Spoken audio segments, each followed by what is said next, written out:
ಯಾರು ಅದ್ರ ಬಗ್ಗೆ ಮಾತಾಡಂಗಿಲ್ಲ.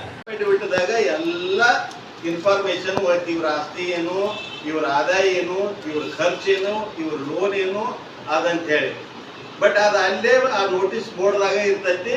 ನಾವು ಏನು ಪ್ರಜ್ಞಾವಂತ ಮತದಾರರು ನಮ್ಮ ಕೈ ಮುಗಿದ್ಕೊಂಡು ಕಾಲು ಬಿಡ್ಕೊಂಡು ಓಟ್ ಕೇಳಕ್ ಬರ್ತಾರ, ಆವಾಗ ನಾವು ಯಾವಾಗೂ ಕೇಳಂಗ ಹೌದಪ್ಪ ನೀ 5 ವರ್ಷದ ಹಿಂದ್ಗಡೆ ನಿನ್ನ ಇನ್ಕಮ್ 2 ಕೋಟಿ ಇತ್ತು, ಇವಾಗ ಹೆಂಗೆ 10 ಕೋಟಿ ಆಯ್ತು, ಹೆಂಗೆ 20 ಕೋಟಿ ಆಯ್ತು ಅಂತ ನಾವು ಯಾರು ಕೇಳಂಗಿಲ್ಲ. ಯಾಕಂದ್ರೆ ನಾವು ಅಮೇರಿಕಾದಾಗಿಲ್ಲ. ಅಮೇರಿಕಾದಾಗ ಇಲೆಕ್ಷನ್ ಹೆಂಗೆ ನಡೀತಪ್ಪ ಅಂತಂದ್ರೆ ನೀವು 20 ವರ್ಷದಿಂದ ಯಾವುದೋ ಒಂದು ಶಬ್ದ ಯೂಸ್ ಮಾಡಿದ್ರೆ ಆ ಶಬ್ದದ ಬಗ್ಗೆ ರಿಸರ್ಚ್ ನಡೀತೈತಿ. ಅದು ಯಾವ್ದಾದ್ರು ಒಂದು ಏನು ಡೆಮೋಕ್ರೆಟಿಕ್ ನಾಮ್ಸ್ ಎಕ್ಸೆಪ್ಟೆಡ್ ನಾಮ್ಸ್ಗೆ ಅಗೇನೆಸ್ಟ್ ಇತ್ತಂದ್ರೆ ಅದ ಒಂದು ಇಲೆಕ್ಷನ್ ದೊಡ್ಡ ಒಂದು ಇಶ್ಯೂ ಆಗ್ತೈತಿ. ನೋಡ್ಕೊಂತ ಸುಮ್ಮನೆ ಗಪ್ ಕೂತಿರ್ತಾರಲ್ಲ ಬಹುಜನರು, ಅವರಿಂದ ಈ ದೇಶ ಕೆಟ್ಟು ಹೋಗ್ತೈತಿ ಅಂತ ಹೇಳ್ತಾ ಇದ್ದಾರೆ. ಅಂದ್ರೆ ನೀವು ಇವಾಗ ಎಚ್ಚೆತ್ತುಕೊಳ್ಳುವಂತ ಟೈಮ್ ಬಂದೈತಿ.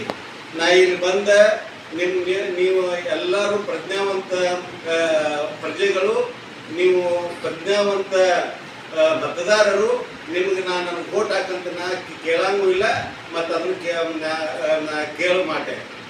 ಯಾಕಂತಂದ್ರೆ ನಿಮ್ಗೆ ಗೊತ್ತೈತಿ, ನೀವು ಎಲ್ಲರೂ ಬಯೋಡಾಟಾ ನೋಡೋರಿದ್ದೀರಿ, ಎಲ್ಲರೂ ಎಕ್ಸ್ಪೀರಿಯನ್ಸ್ ನೋಡೋರಿದ್ದೀರಿ, ಮತ್ತು ಯಾರ್ಯಾರು ಸಮಾಜಕ್ಕೆ ಏನೇನು ಸೇವೆ ಮಾಡ್ಯಾರ ಅನ್ನೋದು ನೋಡೋರಿದ್ದೀರಿ. ನೋಡಿದ ಬಳಿಕ ನೀವು ವೋಟ್ ಹಾಕೋರಿದ್ದೀರಿ. ನಿಮಗೆ ಹೋಗಿ ಕೈ ಮುಗಿದು ಕಾಲು ಬಿದ್ದು ಮತ್ತು ನನಗೆ ವೋಟ್ ಹಾಕ್ರಿ ಅಂತ ಹೇಳಿದ್ರು ನೀವು ವೋಟ್ ಹಾಕಂಗಿಲ್ಲ ನನಗೆ ಗೊತ್ತೈತಿ. ಯಾಕಂದ್ರೆ ನೀವು ತುಲನಾತ್ಮಕವಾಗಿ ನೀವೆಲ್ಲ ಚೆಕ್ ಮಾಡಿ ವೋಟ್ ಹಾಕವ. ಮತ್ತು ಈಗ ಏನು ನಮ್ಮ ಮುಂದಿನ ಸಮಸ್ಯೆಗಳನ್ನ ಏನು ನಾ ಯಾಕೆ ಮಾತು ಹೇಳಾಕತ್ತೀನಿ ಅಂತಂದ್ರೆ, ನಾವು ಎಲ್ಲರೂ ರೆಸ್ಪಾನ್ಸಿಬಿಲಿಟಿ ಇದೆ. ನಮ್ಮ ಹೆಗಲ ಮೇಲೆ ಒಂದು ಜವಾಬ್ದಾರಿ ಇದೆ. ಎನಿಮಲ್ ಫಾರ್ಮ್ ಅಂತ. ಎನಿಮಲ್ ಫಾರ್ಮ್ ಭಾಳ ಸಣ್ಣ ಸ್ಟೋರಿ ಅದು. ಅವ ಏನಿರ್ತಾನ, ಒಬ್ಬ ರೈತ ಎಲ್ಲ ಅವನ್ನ ತೋಟದಾಗ ಎಲ್ಲ ಎನಿಮಲ್ಗಳು ಇಟ್ಕೊಂಡಿರ್ತಾನ. ಅಲ್ಲಿ ಕುದುರೆ ಇರ್ತೈತಿ, ಕತ್ತಿರ್ತೈತಿ, ಹಂದಿರ್ತೈತಿ, ಕೋಳಿ ಇರ್ತಾವ, ಎಲ್ಲ ಪ್ರಾಣಿಗಳು ಇರ್ತಾವ. ಬಟ್ ಅವ ಸಿಟ್ಟಿನ ಮನುಷ್ಯ, ಇವಕ್ಕೆಲ್ಲ ಹಿಂಸೆ ಮಾಡ್ತಿರ್ತಾನ. ಒಂದು ದಿನ ಇವೆಲ್ಲ ಕೂಡ್ಕೋತಾವ, ಹೇಳ್ತಾವ ಭಾಳ ಹಿಂಸೆ ಮಾಡಾಕ್ತಾನ, ಮತ್ತು ಇವ್ನು ಇಲ್ಲಿಂದ ಒದ್ದು ಓಡಿಸ್ಬೇಕಾಗೈತಿ, ನಾವು ಇಂಡಿಪೆಂಡೆಂಟ್ ಆಗ್ಬೇಕಂತ ಟೈಮ್ ಬರ್ತೈತಿ ಹೇಳಿ ಇಂಥದೊಂದು ಮೀಟಿಂಗ್ ಮಾಡ್ತಾವ. ಆ ಮೀಟಿಂಗ್ ಮಾಡಿ ಒಂದು ದಿನ ಒಬ್ಬ ಇದ್ದಾಗ ಏನು ಮಾಡ್ತಾವ, ಅವನ ನಾಯಿ ಇದ್ದದ್ದು ಕಡ್ಯಾಕ ಶುರು ಮಾಡ್ತೈತಿ, ಕತ್ತಿದ್ದದ್ದು ಒದ್ಯಾಕ ಶುರು ಮಾಡ್ತೈತಿ, ಕುದುರಿದ್ದು ಕಡ್ಯಾಕ ಶುರು ಮಾಡ್ತೈತಿ. ಮತ್ತು ಅವ ತೋಟ ಬಿಟ್ಟ ಓಡಿ ಹೋಗ್ತಾನ. ತೋಟ ಬಿಟ್ಟು ಓಡಿ ಹೋದ ಬಳಿಕ ಆ ತೋಟ ನೋಡ್ಕೊಳ್ಳೋರು ಬೇಕಲ್ಲ. ಅವಾಗ ಮತ್ತೊಂದು ಮೀಟಿಂಗ್ ಕರೀತಾರೆ. ಇವೆಲ್ಲ ಏನು ಫಾರ್ಮ್ದಾಗ ಎನಿಮಲ್ ಇರ್ತಾವಲ್ಲ, ಮೀಟಿಂಗ್ ಕರಿತಾವ.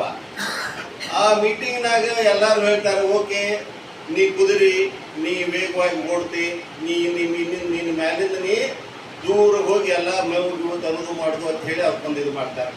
ನೀ ಕತ್ತಿ, ನೀವು ಒಳ್ಳೆ ಕೆಲಸ ಮಾಡ್ತಿ, ಭಾಳ ಹಾರ್ಡ್ ವರ್ಕರ್ ನೀನು ಅಂತ ಹೇಳಿ ಇದ್ದ ಕೆಲಸ ಎಲ್ಲ ಕತ್ತಿಗಳಿಗೆ ಕೊಡ್ತಾರ. ಮತ್ತು ಕೋಳಿಗೆ